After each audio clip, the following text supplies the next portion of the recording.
그러므로 우리에게 큰 대제사장이 계시니 승천하시니 곧 하나님의 아들 예수시라. 우리가 믿는 도리를 굳게 잡을지어다. 우리에게 있는 대제사장은 우리의 연약함을 동정하지 못하실 리가 아니요 모든 일에 우리와 똑같이 시험을 받으시니로되 죄는 없으시니라. 그러므로 우리는 긍휼하심을 받고 때를 따라 돕는 은혜를 얻기 위하여 은혜의 보좌 앞에 담대히 나아갈 것이니라.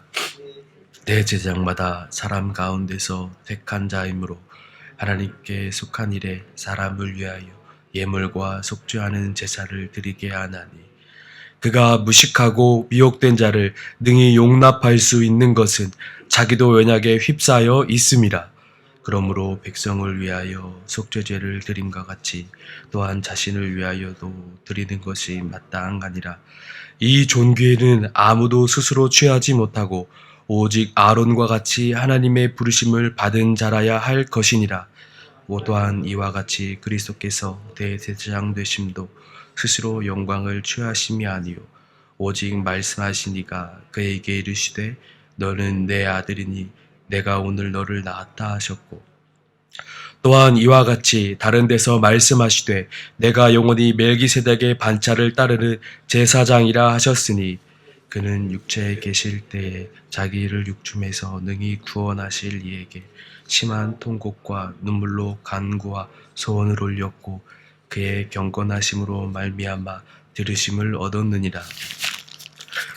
그가 아들이시면서도 받으신 고난으로 순종함을 배워서 온전하게 되셨은즉 자기에게 순정하는 모든 자에게 영원한 구원의 근원이 되시고 함께 보겠습니다. 하나님께 멜기세덱의 반차를 따른 대제사장이라 칭하심을 받으셨느니라. 아멘. 이 앞장에서 히브리서 3장 7절로 4장 13절에 이르는 말씀 가운데 시편의 말씀을 통해서 과거 이스라엘과는 달리 최후 심판을 넘어 구원의 마지막 과정의 단계인 안식에 들어가도록 힘쓰라고 권면하였습니다. 저자는 이제 그 구원 과정의 핵심의 열쇠인 예수님의 사역에 대해서 설명하고 있습니다.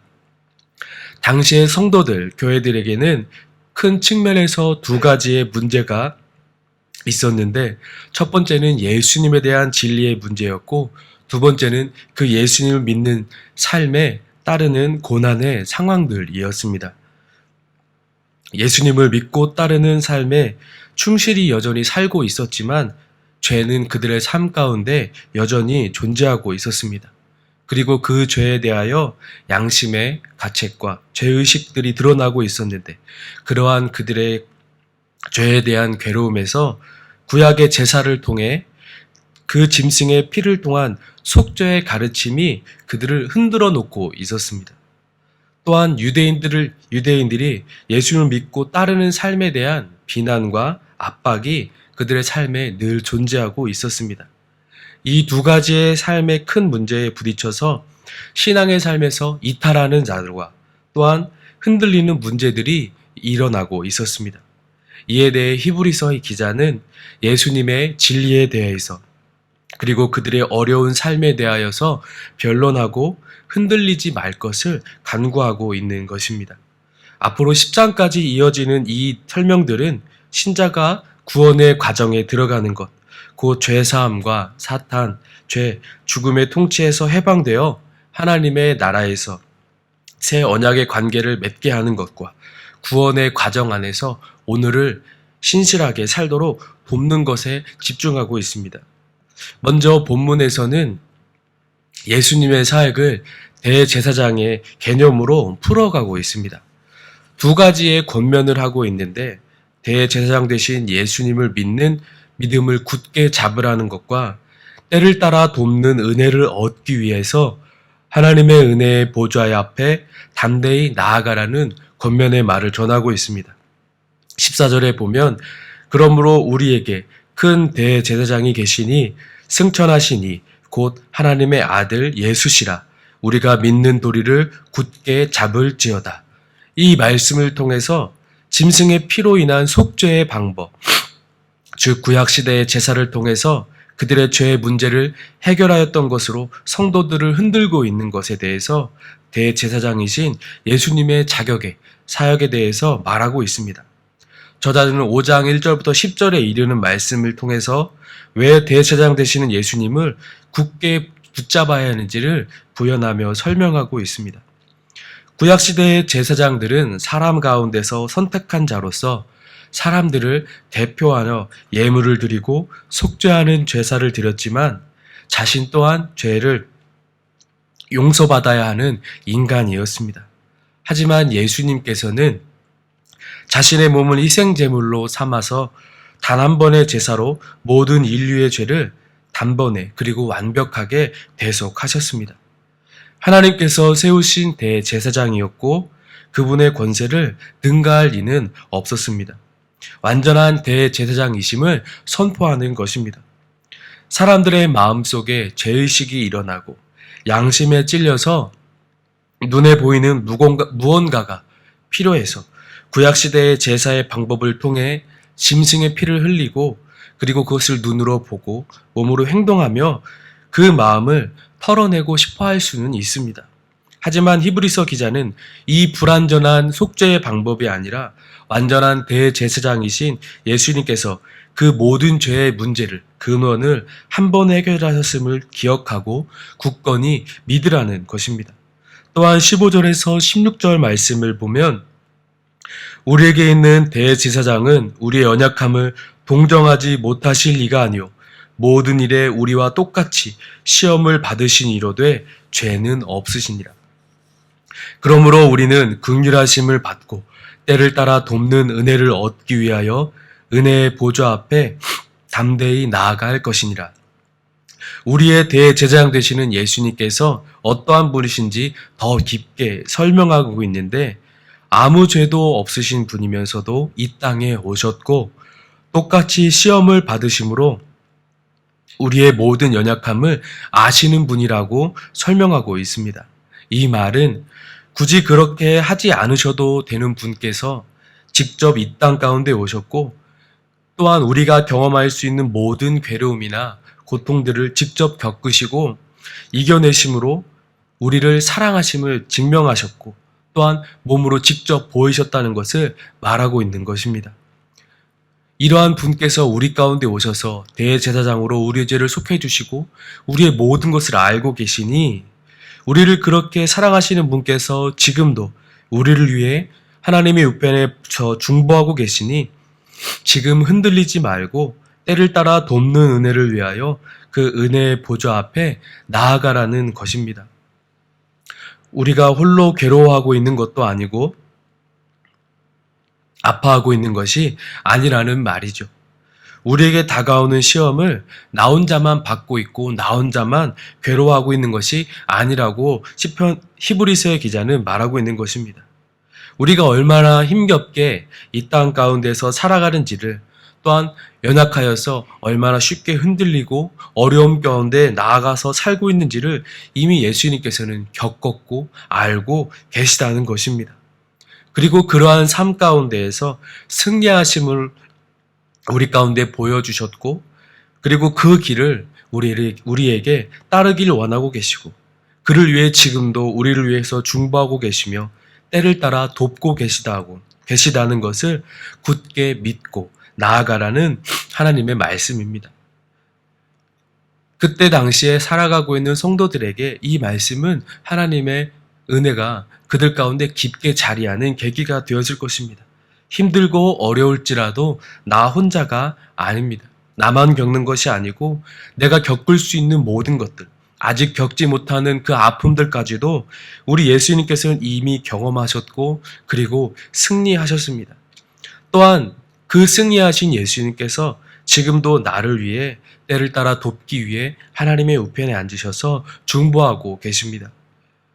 나를 도우시며 힘주시고 늘 함께하고 계십니다. 그 누구보다도 그 당시에 성도들을 아시는 분이 그리고 지금 우리들 나 자신을 더 잘 아시는 분이 우리 예수 그리스도이신 줄 믿습니다. 또한 그 예수님은 그 세상의 그 어떤 권세보다 뛰어나신 분이십니다. 비교할 수가 없는 분이시죠. 그런 분께서 나와 함께 하시며 나를 돕고 계시다고 하나님의 말씀은 말하고 있습니다. 그 말씀은 오늘 우리에게 말씀하고 있습니다. 나를 도우시는 그 은혜의 보좌 앞에 담대히 나아가라고 말입니다. 이것은 우리에게 있어서 특권입니다. 어느 누구도 할 수 없는 특권이고 부릴 수 없는 특권이죠. 오직 예수님을 믿고 따르는 자들에게 허락된 특권입니다.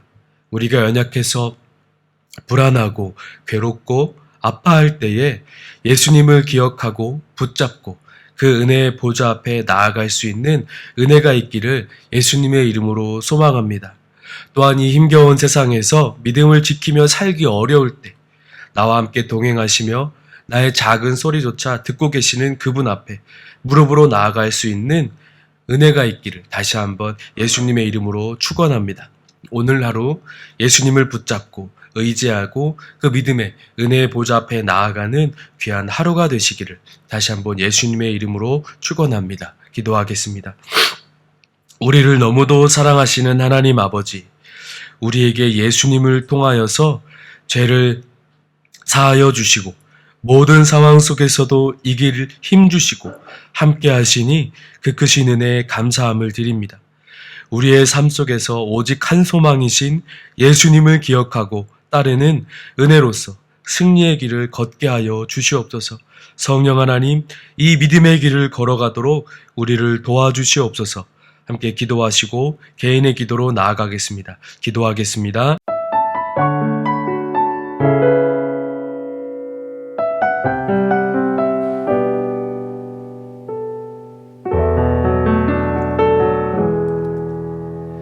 예수 나의 좋은 치료자, 그의 눈이 머무는 곳은 나의 슬픔과 고통, 고개를 들어 그의 눈을 볼 때에 난 알았네. 예수 나의 좋은 치료자,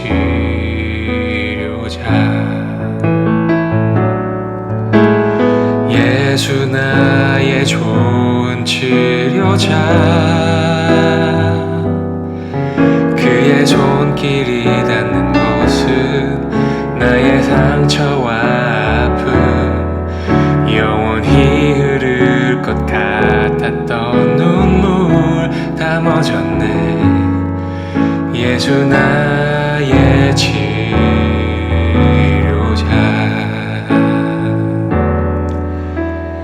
나 노래하리라. 전한 나를 돌아보신 구세주를 찬양해. 하늘 닿는 곳까지 내 손 들리라. 예수 나의 치료자, 예수 나의 좋은 치료자, 그의 손길이 닿는 곳은 나의 상처와 아픔, 영원히 흐를 것 같았던 눈물 다 멎었네. 예수 나의 치료자,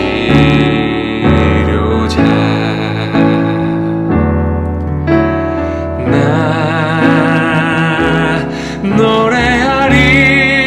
노래하리라. 전한 나를 돌아보신 구세주를 찬양해. 하늘 닿는 곳까지 내 손 들리라.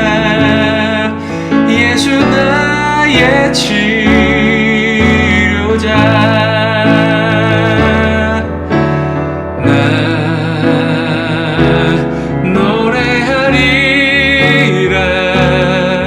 전한 나를 돌아보신 구세주를 찬양해. 하늘 닿는 곳까지 내 손 들리라. 예수 나의 치료자,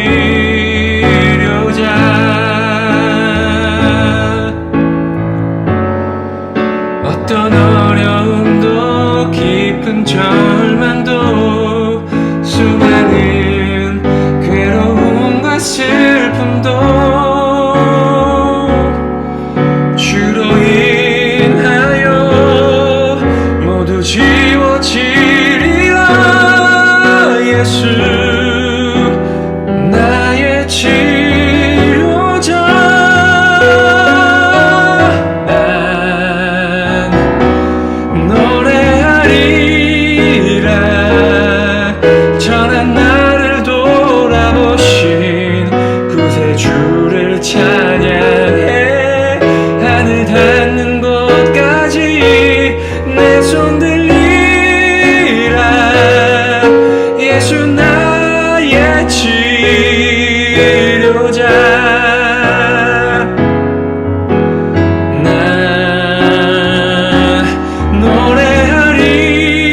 노래하리라 전한 나를 돌아보신 구세주를 찬양해.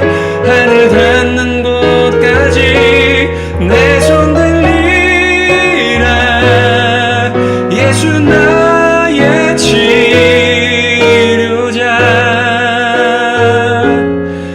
예수 나의 치료자. 예수 나의 치료자.